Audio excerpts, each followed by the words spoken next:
All right, guys and gals, this is Diecast Destination bringing you another diecast video. We're doing a second opening of a Matchbox 5-pack. Matchbox is just killing it with 5-packs this year. I bought way more than I ever thought I would buy. I'm typically more of a Hot Wheels collector, but Matchbox is really doing a great job this year. So here's going to be a little preview of it. It's going to be Matchbox Off-Road. And we're going to go ahead and open this guy up and get them all on the turntable for you guys' viewing pleasure. All right, so we're going to start off with a 1962 Nissan Junior. This one is interesting in the fact that I have never heard of or seen this vehicle ever in my life, in pictures or in real life or anywhere else. So I'm not sure if this was not popular back in the 60s with Americans, or if it was import only, or I really don't know much about it. I'm guessing it probably wasn't import only. I mean, it's possible it could have been, but overall, it's kind of a cool little pickup. You can kind of see the early DNA of the later generation of the 80s and 90s Nissan pickups in this, with the short kind of stubby front end. This one's got a long box. I think Matchbox did a good job on it. It's nothing special, but it's a neat addition because not having ever known about this or seen one, it's kind of neat to have a scale model of it. Then we move on to a 1975 Chevy step-side pickup. This one's pretty neat too. Again, not in love with these. I do like step sides. I'm just not a big fan of square bodies. But yeah, the step side, it looks cool. You know, it looks like fender flares, widened fenders. I think that's why people liked it. I'm not sure what the benefit of it was other than looks, because it obviously makes the box probably at least 30% smaller in overall volume than a regular pickup box. So it's actually not, it's definitely not for like a work truck or anything like that. I'm not sure if people just bought these because they like the style or what exactly, what the motivation was behind them. But it still looks cool. This one's got a cool tampo on it.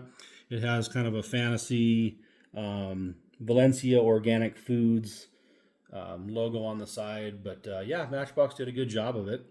It's got plastic front grille and bumper, plastic rear bumper, and that's just the plastic base showing through.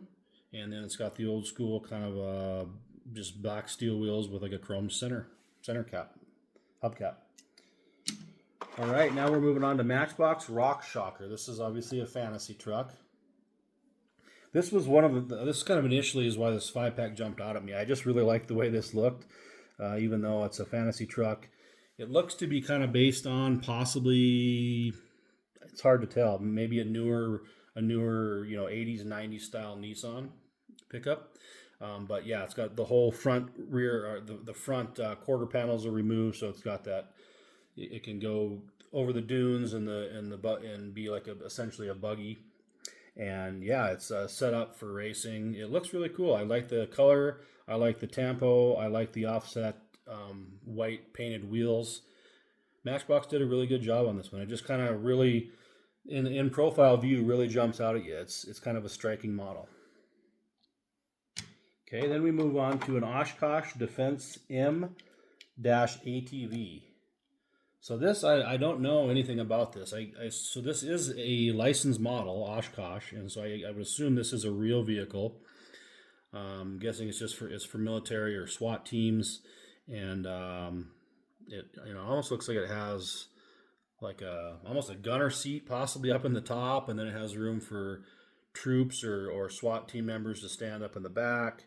And it looks armored. It's pretty beefy. It's a really cool looking model. I mean, this design is awesome, and they did a good job with the color. It's a metallic magenta, or not magenta, maroon, and it has a really neat tampo, kind of probably more like a police type livery on the side. So they did a good job with this one. This is another one that kind of jumped out at me. This is probably part of the reason why I bought this 5-pack. And then lastly, we have the Chevrolet K1500. This is probably the coolest model in the bunch when you really get to look at it. I'm a Chevy guy, so this is kind of like right up my alley. Really like everything about this. I don't normally like yellow vehicles, but this thing looks cool with the old school multicolor kind of stripes on the side. It says 4x4. It's got the 1500 nomenclature on the side, the K1500, jacked up with huge kind of monster truck mutter wheels and tires. And yeah, it's got a metal body with a black plastic base, and the black plastic base obviously comes through as the grill and the front bumper and the rear bumper, and then it also shows up as most of the interior of the pickup bed and the roll bars. So they did a really good job on this one. I do love how the green lips on the wheel, on the off-road wheel, ties into the green center stripe on the side. Really ties it all together well. So this is probably my favorite model of the bunch. Again, another awesome Matchbox 5-pack. I would probably give this one also maybe this is a 4.5 out of 5. The only thing I didn't love was the step side. It's okay, but ultimately they kind of spread the love around and did a lot of different years and eras of vehicles. So I think they did a good job. So anyway, that's it for today's video. This is Diecast Destination signing out.